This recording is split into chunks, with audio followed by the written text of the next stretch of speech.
What is going on, everyone, and welcome back to another Black Desert Global Lab patch notes for April 3rd. So another week, another set of class PvE balance changes. I didn't actually look at it, but the past few weeks there's been a few classes, so I assume let's read what's next. So if you're new to the channel, have no idea what Global Lab notes are, basically it's the test server of the game, and notes over here come to the live server the following week. So it's good to see what's happening and prepare for the week in advance. Sometimes it's good for items that you might want to sell, buy, or something. But I think this week is just some various PvE changes across the board. So let's see. Number one, we got Berserkers getting PvE buffed again. This is like 2 weeks in a row. That's kind of wild how they didn't just do it with the last week's patch, but it is what it is. We got Berserkers buffed 2 weeks in a row. Choice is going to be happy about that one. Let's see. So we have improved the combat structure of the Awakening Berserker to allow for range pressure using Flame Buster before closing in to finish off enemies. I see. Okay. So this is not like, most of these aren't damage, but they're just, movement or something. Ancient Wave. If you guys have ever gotten hit by an Ancient Wave, you know that could like 100 to 0 you. That one does a lot of damage. Change from forward guard during the charge to forward guard during skill usage. That ability just kind of goes off so fast. You have to like really be locked in to know what's happening if you're on the other side of that.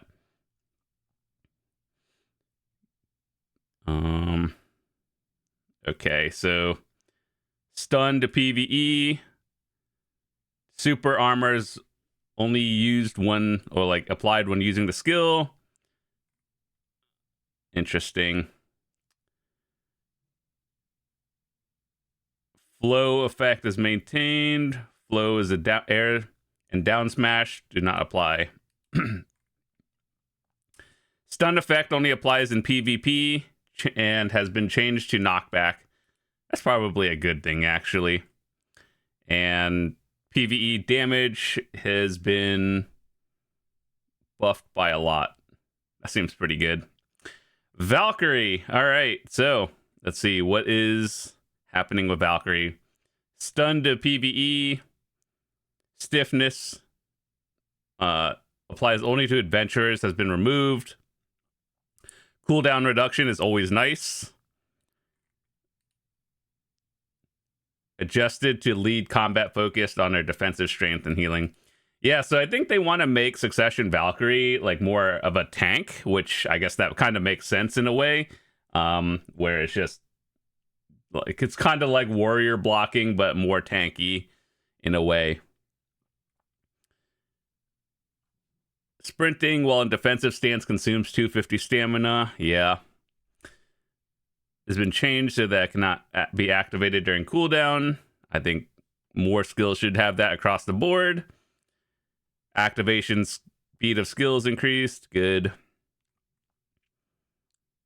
Health effect recovery for yourselves do not apply to allies. Activation speed increase. Oh, yeah, so a bunch of quality of life things and like guard abilities have been changed as well. Super armor has been added. More guards. Cooldown reduction. Increased cooldown. This is the passive, right? The training that just gives more damage output across the board for PvP. Interesting. Guardian. We've made improvements to make Succession Guardians chaining cycle more seamless in PvE, and address the lack of skills that could be used with low risk. Doesn't Guardian only have like, I know like this is kind of a meme and everything, but don't Guardians only have like 6 buttons? And then people are like, I'm pretty sure across the board people think Guardian is the lowest APM class next to like Shy's, but Guardian players are still saying it's too hard. And like, first and foremost, Guardian is a very solid class across the board, but also one of the easiest, like 1, 2, 3 button press kind of combination. But apparently it's too hard for some people, so they gotta make flowing a little bit easier. Cooldown reduction 12 to 9. Attack speed has been increased. Attack speed of the skills have increased. So my experience playing Guardian is like, I thought that was the point of the class. Like, you know, it's supposed to be like a slower APM class, whereas like you don't just like rapid chain your abilities, but all the abilities hit very hard. That's why you have that one ability that brings up like what, a 10 to 20 stack thingy that grants you bonus damage.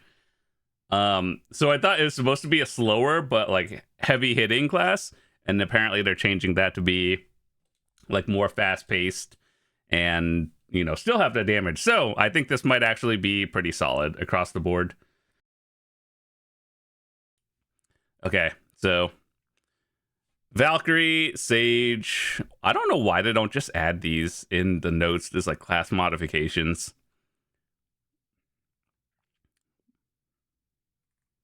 Interesting. Red Battlefield improvement. Oh boy, before I read this, I pray that it's something good, because everyone has been asking for RBF improvements for like the last like 4 years or something. Okay, let's read it. We are continuously improving the reward balance of various content so you can earn silver and profit while enjoying PvE. Okay, that's good. Okay, so in this update, we've increased the number of RBF tokens upon victory and made the exchange list more attractive. That's a good start. However, we ensured that these rewards distribute only to adventurers who genuinely enjoy the RBF to minimize abuse. We have adopted the automatic matchmaking system from Solaire Spear and established minimum conditions. All right, cool. Let's see what they're changing. Entry method for RBF has been changed to an automatic matchmaking via a single button press. That's good. I mean, currently we have like 15 different RBF channels, and literally only like 2 of them are used. Maybe not. Outside of an event, there's only 1. So, you know, single matchmaking queue is probably for the best. Actually, it's a good change. If 40 or more adventurers want to apply and participate, match is successful and accept button appears. Cool. So it's kind of like Arena of Solaire, where it's a queue system, but for RBF. I think that's a good thing. The battlefield of the Red Battlefield has been changed from Valencia to Castle Ruins. Oh my god, that is like the best change ever. If you are not a ranger or a caster, this is a good change for you. Even if you are a ranger and caster, this is still pretty good for you, but just not as good.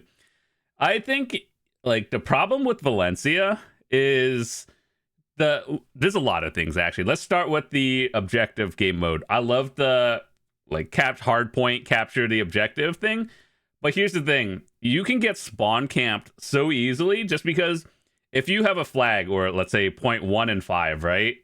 And then let's say you're getting spawn camped. If you have that point, you take more damage while you're standing on it, and like it's basically a debuff for you, and you can't even get out of your spawn point without going like around a huge detour, which doesn't help anything for the objective. And so like the fact that they're bringing back a more neutral flat ground would probably be a lot better, even if they added the objective mode. Literally do not put like the point in your spawn point, right? Like put them out in neutral spots, and that would be so much better, right? So Castle Ruins with flat ground is so much better. They could have used the Garmoth the Garmoth area, but took out the stupid buffs and everything. And you guys, I don't think anyone actually liked the Garmoth one, just because it has like random buffs that is like, what's the point? You might as well just do open world PvP if you want to do that. So yeah, I think this is a good start actually from Valencia to Castle Ruins. Like I actually really like this one, so hopefully people will enjoy it as well. And let's see, getting rid of the old tokens and exchanging new ones makes sense. Let's see, what are they going to add? Number of seals required. You can get this like gold bars, like 100 mil to like, what is it, 1 billion or something. A lot of these are the same. Sealed black magic crystals. This really only affects NA players because of some reason we have a lot more orders than every other server, including EU. Is like, I heard EU magical shards just sit on the market, but not on NA they don't. So this is good. Like, always nice to see. All of these are, I mean, it's fine, I guess. Perfumes of Courage and Deep Seas. These are realistically what most people are going to get. Sealed black magic shards or crystals for a while, and then everything else. Guild League is coming back. That's actually an exciting one. I really like Guild League. And for 2 weeks. Let's see. What is the only thing that matters is what are the rewards? If your guild comes in first to third place, you get your guild funds are 300 billion. That's what, like, if assuming your guild is maxed out 100 members or something, that's like a 3 bill guild payout. Wait, actually, no, you can only do 40%. So, like, what, at max, you're getting like a 1 point something bill payout. Okay, so anyway, the ones that matter are the Perfume of Envy and the other perfume. Like, both of these are very good. Elixir of Harmony. These should be immortals, by the way. They should actually just give immortals to PvPers. Crown Stone's always nice. 4th to 10, 250 billion to guild funds. And perfumes, I mean, these aren't bad. Like, it's whatever. These are, you make more grinding if you're at that stage, but, you know, PvP is fun, I guess. And then lowered rewards for others. The drop rate of Deboreka accessories has been increased in the following hunting grounds. So I kind of skimmed this one. It's Zephyros, like all the high end, Star Zen, Edania spots, Sakraya. So basically, these are all the mobs that drop it and increased drop rate for Deboreka's. That's a good thing. If you are currently enhancing Debas for profit, just know following week it's probably going to go down. Your profit margins are probably going down a little bit. So just keep that in mind. This is why we read the Global Lab notes. We figured things out like this. So, yep. Black Energy Floodlands, the group Edania grind spot. Yeah, I think the spot really needed a buff for like across the board. I did a video when it came out, and this spot's not bad. It's just underwhelming for a group spot, if that makes sense. Like, it's kind of chill. There's nothing really to think about. It's not even that difficult. There's no real mechanics that you have to do compared to like the Kama Sylvia, Gyfin, Mirrormock ones that actually had mechanics. This one is just turn your brain off and start doing big damage. There's an orb thingy, but that just kind of gets AoE down anyway, so it's whatever. Tenebrom, Orbita, Nymphomare, Etherion. That's good that they're buffing Debos just from everything. Cool. Star's End. Just everything buffed. Cool. Lower Sakraya. All the mobs are increased Debo drop rate. Cool. Or Zekia. Does Zekia really need a buff? Like, Zekia makes a lot of money for a lot of silver for the amount of gear that is not as comparable to like an upper end spots. So yeah, I think this is a good thing. So, yeah. The health of the next boss appearing at Edania's throne has been reduced 20%. What does this mean? You know the weekly Edania boss that everyone fights, depending on what your AP/DP bracket is? Apparently, the health across the board is just 20% less. It makes your weeklies go by quicker, and that's good. For everyone who's hard stuck on Kartian, this is a nice change. And Slar. These two are probably the worst ones. As a person who has done all four so far and not Capris, I don't have the gear for that one. I can honestly say that I really like the Nymphomare Castle one the most, just because I didn't have to do dumb mechanics that are included with it. So, yep. Kartian is terrible. More knowledge that could be obtained through processing, but previously lacked knowledge.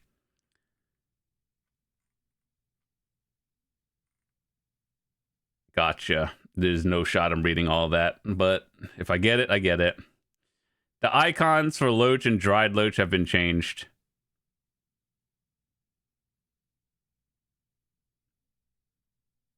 Noted. Added a warehouse memo feature and improved the world map UI. All right, let's see it.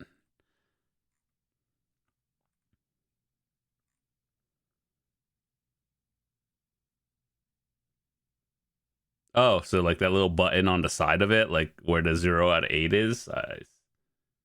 Like that one. Yeah, I assume that's what it is. And you can make notes on it. I think that's a good change. Why not? We have revised instructions for boarding and disembarking the vessel to make them easier to understand. Are people having troubles getting off their boat when there's a big disembark button in the middle of your screen? You just press that button and you get off your boat. What in the world? You hold the R button and then you climb your boat and then you hit the disembark button to get off the boat. What is happening? This sentence right here clarifies, and you know the stereotype of BDO players don't read? Complete buttons for the entire worker list has been changed from text to icons. They are really dumbing this down for, you know how, like, instead of reading, people just like picture books? That is literally this. The design of furniture, the furniture tab icons has been changed in placement mode.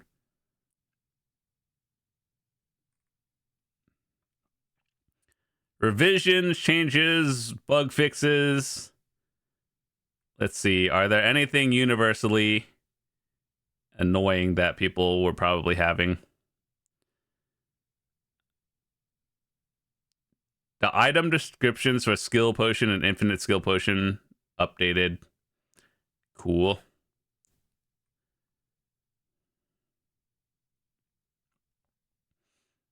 UI War of the Roses. Tactical map was changed.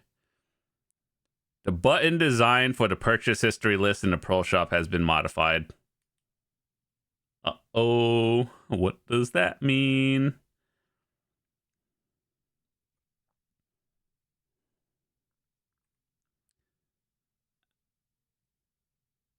Oh, and then a lot of Krogdalo horse issues.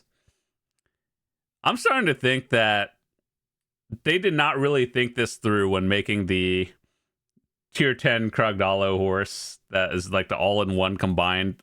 Do you know how many patch notes I've read where there's something wrong with the horse? Yeah, I'm convinced that this was like a rushed thing. I mean, it works for the most part, about like 99% of the time, but you know, we're still finding issues about like a year or two later from when this came out. More console issues. Dude, every week I read controller, or not really console, but controller issues. And to this day, you guys remember at Crimson Desert how they had too many buttons and then they had to do like a really fast hotfix to change everything. What is happening with controller? Anyway, the security of the Black Desert client has been improved.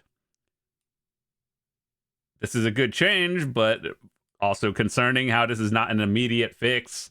Yeah, this should not be in a patch note. This should be like a we fix this right now kind of issue. A security of the Black Desert client. Yeah. Not a... This is kind of concerning. I'm glad it's getting fixed, but this should be an immediate fix, not a we'll wait till next week. So yeah. Anyway, this was overall a solid change. I think the highlight I'm the most happy with is the RBF from Valencia to Castle Ruins. I really enjoy this one. The rewards itself are just kind of whatever, but overall, Berserkers, you got another change this week. Good. Valkyries, I actually have no idea if this is a good one. This seems like it's probably a good one for Valkyries across the board, but who knows? Guardian, there's really no downsides of this one. And yeah, so that's about it. Anyway, thanks so much for watching. Hope you guys have a fantastic day. If you're new to the channel, hit that subscribe button. Would love to see you come back. We got a bunch of stuff to talk about going forward, and just, yeah, keeping up with all the events and changes they make throughout the game. And would love to see you guys come back. Anyway, I'll see you guys tomorrow. Peace.